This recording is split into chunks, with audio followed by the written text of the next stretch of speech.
वही नेपाल, वही जनता और वही रियासती संघर्ष ने नेपाल को फिर से एक बार जला दिया है। All the Nepalese citizens are fed up of corruption, offering a new Nepal for our good and youth people.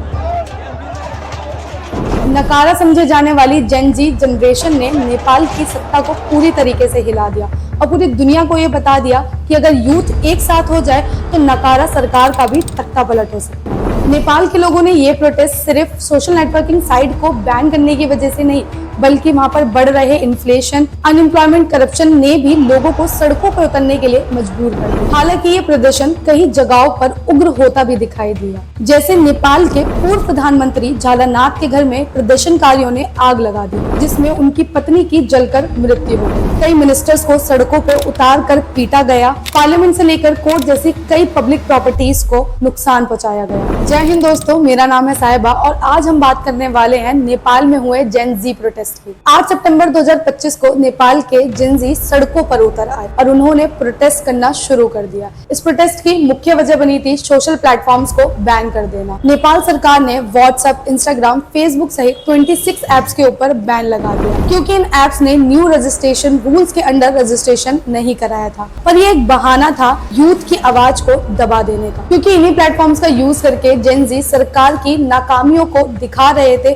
और उनकी सच्चाइयों को सामने लाने का काम कर रहे थे। उन्होंने ये दिखाया कि एक आम इंसान कैसे बेसिक नीड्स के लिए भी तरस रहा है, लेकिन वही पॉलिटिशियंस के बच्चे विदेशों में जाकर एक लग्जरियस लाइफ जी रहे हैं। शुरुआत में तो सरकार ने इसके ऊपर कोई भी ध्यान नहीं दिया, लेकिन जैसे ही नैपो किड्स और नैपो बेबी जैसे हैशटैग ट्रेंड होने लगे तो सरकार ने सोशल नेटवर्किंग साइट को ही बैन कर दिया। इस बैन के कारण दो प्रकार के लोगों पर सबसे ज्यादा असर पड़ा। पहले वो जिनकी आजीविका ही सोशल नेटवर्किंग साइट से चलती है, जैसे कि यूट्यूबर्स, इन्फ्लुएंसर और बिजनेसमैन, और दूसरे वो जिन्होंने सरकार के खिलाफ आवाज उठाई थी। लोगों को इससे बिल्कुल फर्क पड़ना था, क्योंकि उनसे उनके सबसे बड़े राइट, फ्रीडम ऑफ स्पीच को छीन लिया गया था। इस प्रोटेस्ट का दूसरा सबसे बड़ा कारण बेरोजगारी बना। नेपाल के अंदर 2024 में बेरोजगारी 20% तक बढ़ गई, यानी नेपाल के 100 यंगस्टर्स में से 20 यंगस्टर्स बेरोजगारी के अंदर जी रहे थे। इसी के साथ भ्रष्टाचार भी नेपाल के अंदर चल रहे प्रोटेस्ट का एक बड़ा कारण बना था। सरकार के अंदर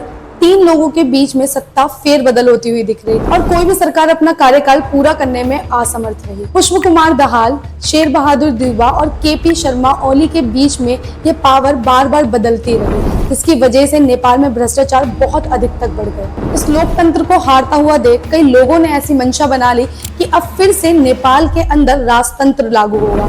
ये वही नेपाल है जिसने लोकतंत्र को स्थापित करने के लिए कई कड़े संघर्ष करे और फाइनली 2008 में जाकर नेपाल एक गणतंत्र राज्य बना और 2015 में उसका संविधान लागू हुआ। नेपाल के अंदर कई सालों तक लोकतंत्र ही बहाल रहा, लेकिन 8 सितंबर के इस प्रोटेस्ट ने कई सवाल खड़े कर दिए। शुरुआत में तो ये प्रोटेस्ट शांति के साथ ही चल रहा था, लेकिन सेना ने गोलीबारी करके 19 लोगों की जान ले ली।